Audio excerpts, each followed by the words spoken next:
Welcome to the MYM Insider Monthly Top 10. We're counting down the top 10 training moments from MYM founder, author, and CEO Rich Harshaw. Now, here is your host, Stu Gray. Oh, Big Voice is back. Cut the tune, Stravinsky.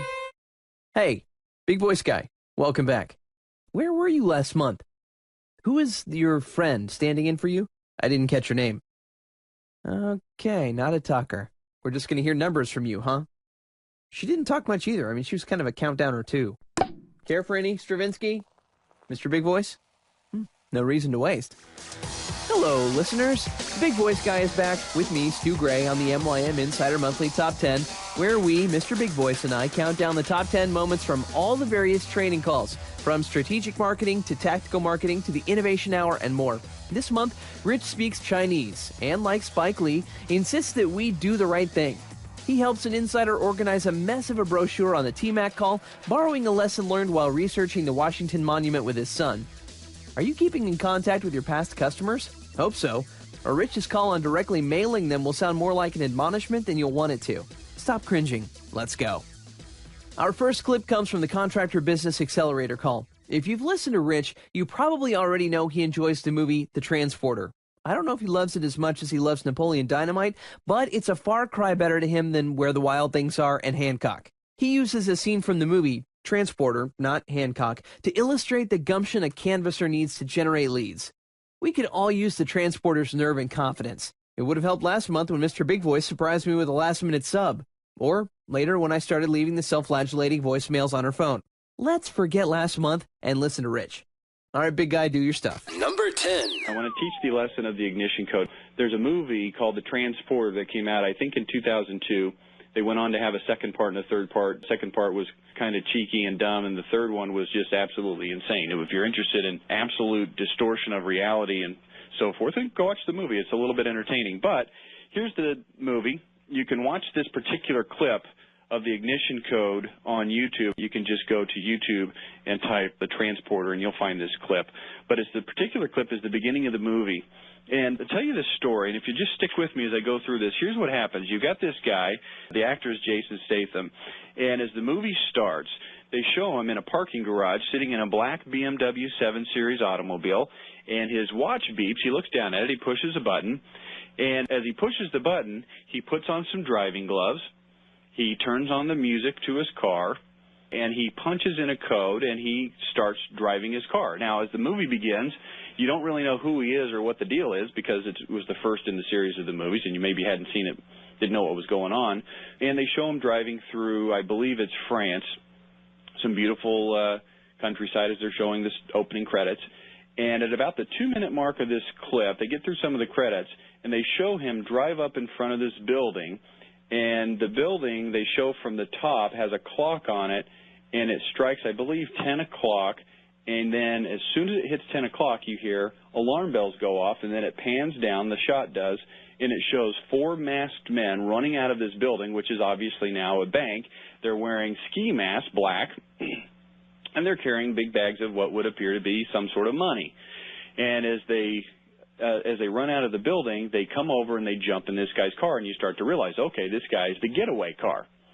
But an interesting thing happens as the 4 men get in the car, 1 in the front seat, 3 in the back. Jason Statham, the main character, looks over at the guy in the front seat who is obviously the ringleader of these 4, and he says, rule number 1, never change the deal.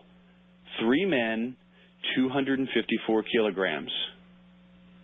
And he does not start the car, and he does not start driving. Well, there's alarms going off, and obviously time is of the essence when you're the getaway car driver. And the guy in the passenger seat, the ringleader, looks at him and says, are you crazy? Drive the car. And he says, I haven't put enough gas in this car to allow for the added weight of the extra man. If we have to drive and get in a chase, we may run out of gas. And the guy says, oh, we'll just stop and get some more gas. And he looks at him and he says, the shock absorbers that I put on the car for this particular getaway are a certain kind with an extra added man won't do the job, and as we get into a pursuit, we may not have the advantage and we may get caught. I don't want to get caught. Do you want to get caught?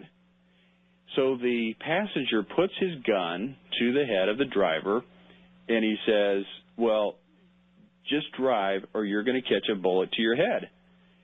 And the driver, the transporter, calmly turns his head, looks right into the barrel of the gun as he says to the passenger, well, who's going to drive then? And a guy in the back seat says, just shoot him, I'll drive the car. And immediately the transporter says, not without the ignition code you won't. And then the scene pans out, and they show the car from an aerial view. They show the guards who are now surrounding this car, the alarms going off, and then they show back inside the car the panicked look on the face of the criminals as they realize that you've got to punch a code into this car to get it to start. And if they shoot this guy, they won't be able to drive.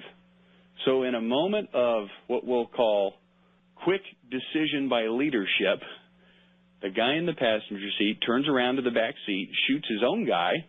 They throw his body out on the pavement, and the passenger looks at the transporter and says, okay, 3 men, 254 kilograms. And then the transporter says, okay, put your seatbelts on, please, and he starts driving. Well, what ensues is the most unbelievable car chase, probably not because there's a lot, but one of the most unbelievable car chases in the history of motion picture, including a scene where he gets stuck on a bridge with cops surrounding him. He happens to see an automobile transport truck that happens to be coming under the bridge. He sees it in his rearview mirror. It happens to have an open slot on the top. He guns it, goes backwards over the top of the railing, lands specifically on the spot where it's open on the auto transport, and escapes the authorities by landing on that. Then he has to borrow a gun from the bad guy, has to shoot the little handle that controls the auto transport mechanism so that the lift goes down and they're able to get off the car, and they have many other interesting situations in this car chase. Well, at the end, obviously, they escape, and they show them in the next scene sitting up on this mountainside out in the country overlooking the ocean, and the next getaway car is there, and the criminals transfer to another car, and the transporter then goes on his merry way, and he collects his money.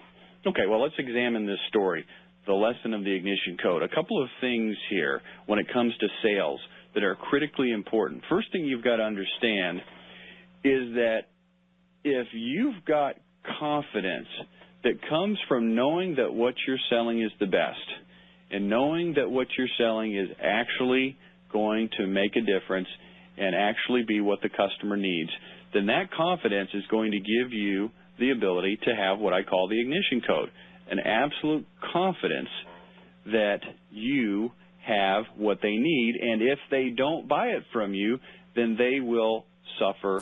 That's right, Rich. Countdown Lady is suffering without me. Or she would be, if I had had the confidence I needed last month. Statham's arm cannons would have helped too, but you don't need arms to have confidence.